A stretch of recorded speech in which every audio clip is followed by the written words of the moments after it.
Добрий день, я вітаю всіх. Hello, welcome everybody. My name is Olha Atamanova, and I'm glad to welcome you in the media center of Ukraine today. We will be talking about the situation on our borders.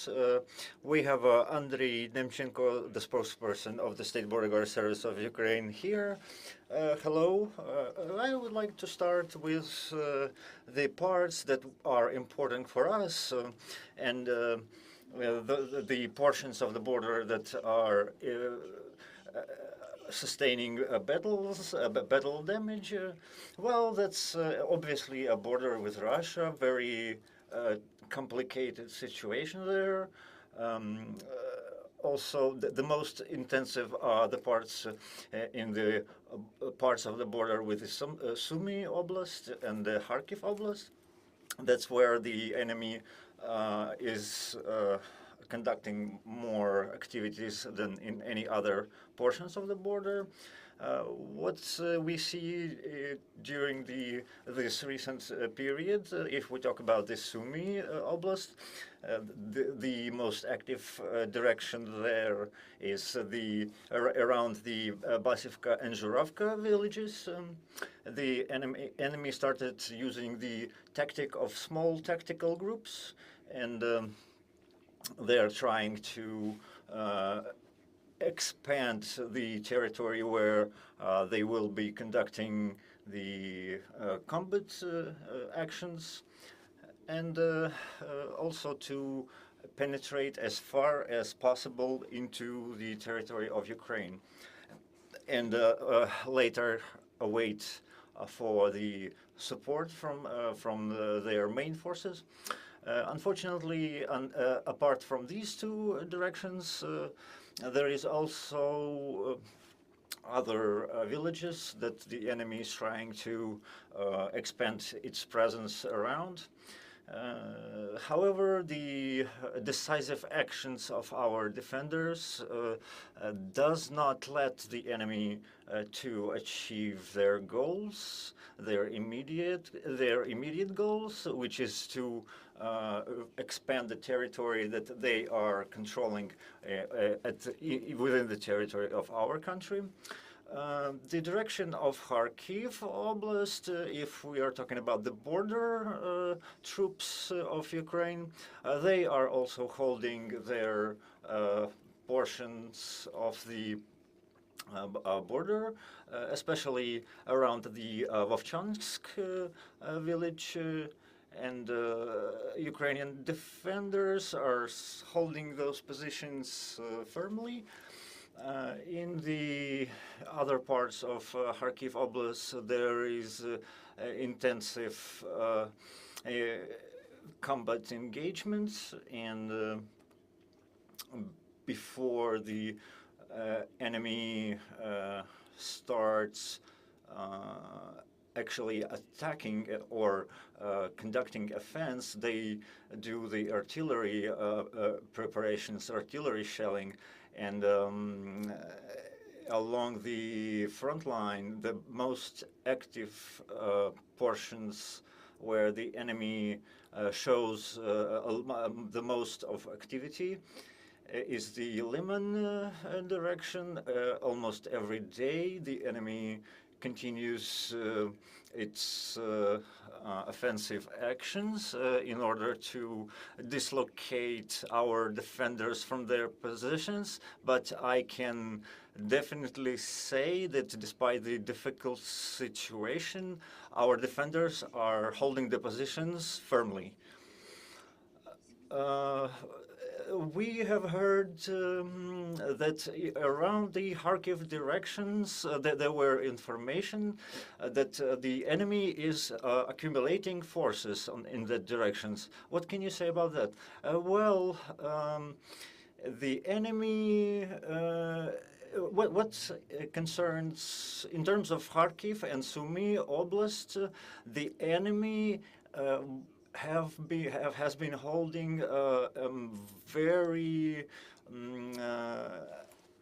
numerous forces there since a long time ago. In this regard, nothing has changed significantly, and as a result, they did not move to deeply into they did not manage to penetrate into these oblasts.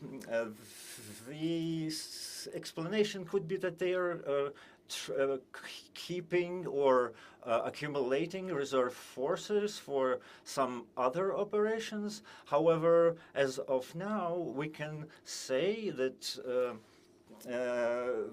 all they manage to do now is only to replace their losses and not much more. What about the Sumy Oblast? We hear that there is shelling, a very terrible shelling, almost on a daily basis against the civilians, against the civilian infrastructure, against buses, against how about the dynamics around this matter? Has it increased? Are the enemy's forces getting increased around those areas? Are they visibly preparing for larger operations? Yes, indeed, in these oblasts, also in Chernihiv Oblast as well, there is shelling on a very frequent basis, and it gets more and more intensive, little bit by little bit. And we see that that they do those strikes specifically, deliberately against the civilian targets.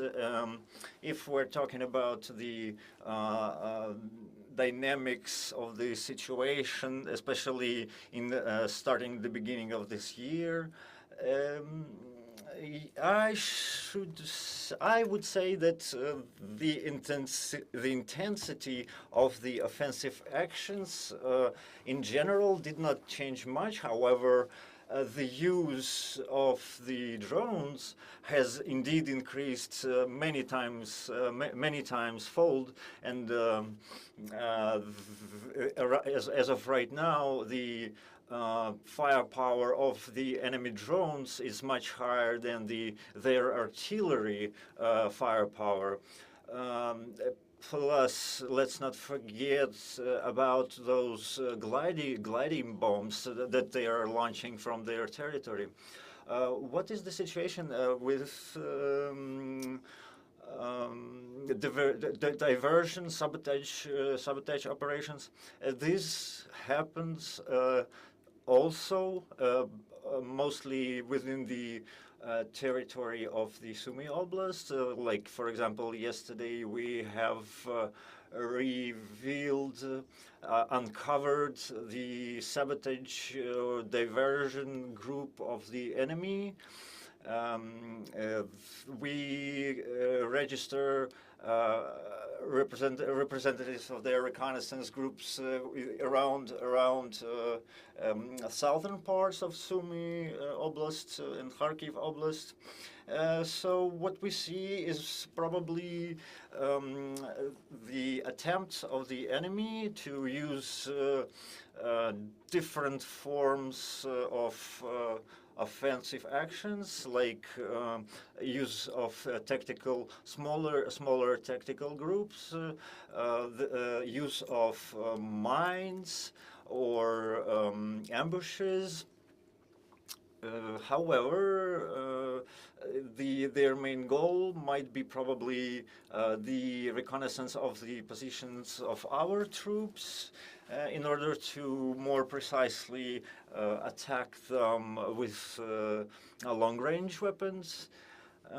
Also, they have a task of capturing positions of our troops as well. If we are talking about the number of the reconnaissance sabotage groups. What is their numbers? Is they could be with different composition, different number of troops, and they could be accomplishing different tasks, and it is really hard to say where they will emerge, because the border between Russia and Ukraine in this area is more than 250 kilometers, and to understand what the main use of those tactical groups, we have to observe more. However, we know for sure that this is specifically the area that those groups are emerging at consistently. However, are there any kind of changes on the border with Belarus? No. If we're talking about the border itself, what we can observe on our side, we don't see any kind of formation of any kind of force, striking force that could be that could pose a threat against our country. However, we do remember that whose allegiance is Belarus is holding. We remember quite well where the Russian troops attacked from. And right now, we are potentially always contemplating Belarus as a potential adversary actor in this war. If we're talking about the checkpoints at our western border, what is the situation over there? I've heard about a situation in Yagodin. What has happened there? What do we observe right now? Well, fortunately, there is no blocking as of right now for the truck crossing. Cargo flow is free. No problem with right now. What's happening is that they are letting through the border one truck from our side to Poland and one truck from Poland to Ukraine per hour. However, the regulation work is happening right now, and the participants, it was possible to disperse the riots, and it was the biggest direction. We had this portion of the border. We agreed upon it with the Poland, Polish with the Polish government, that it would be unloaded by redistributing the cargo flow along the border through different checkpoints. And sometimes it could be happening for more than the blocking, the jams on the border. They could last for more than one day, for more than a day. However, fortunately, it has been resolved right now, and we don't see any kind of signs that could lead to similar situation. So transport flow right now is normal along all the directions. And if we're talking about the passenger flow, I can say that during the last 4 months of this year, 10 million individuals across the border, and these are normal numbers. If we compare it to the same period of last year, it's 7 million. The year before that, it was 2 million individuals. These numbers are 8% higher than in March of the last year. And the passenger flow after the Easter celebrations has resumed. Right now we are seeing an increase, about 85,000 people per day. Could be fluctuating a little bit, and this is all within the predictions. We will be seeing also the increase of the passenger flow because summer is here, and people will be trying to get to some kind of vacations, and we've seen this last year, and we are expecting sometimes probably a significant increase in passenger flow. So during summer months, it needs to be said that around 130,000 people are crossing borders per day. Are there any kind of advice for those people that are planning some kind of vacation trip abroad? What should they pay attention to?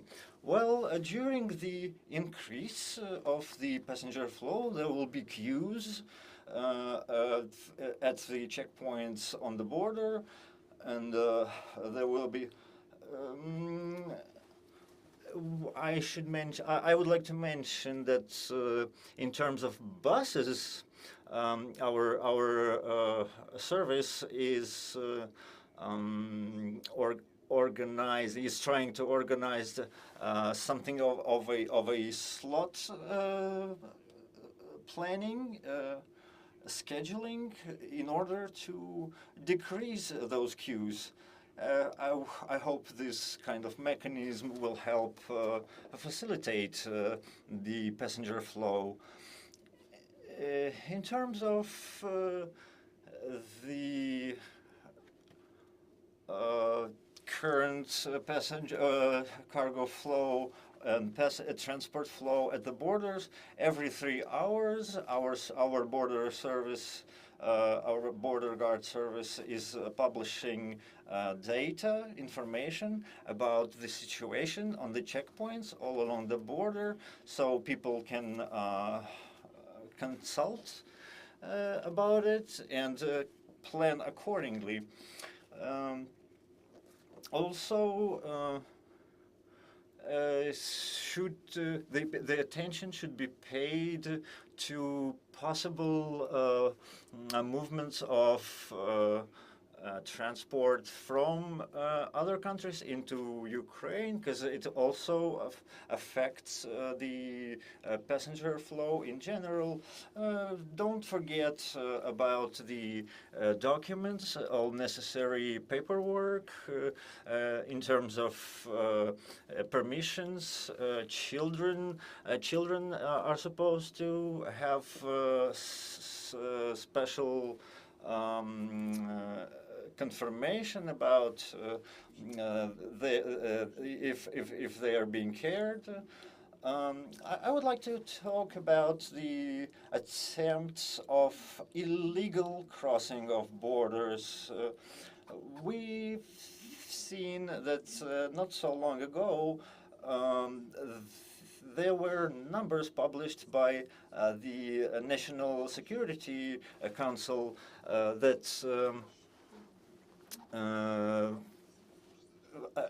I would like to talk about this in more detail, and what can you tell us about it? Well, in terms of the data that has been published after the council that you mentioned, those numbers are kind of a little bit incorrect. I would like to say that this 44,900 people were detained at the territory of Ukraine.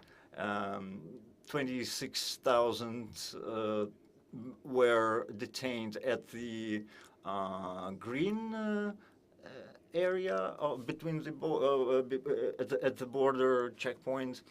The others were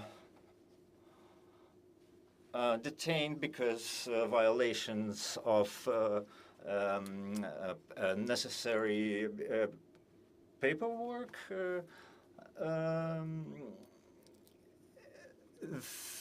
The portion, a certain portion of those 22,000 were the people that tried to cross the border with the forged documents,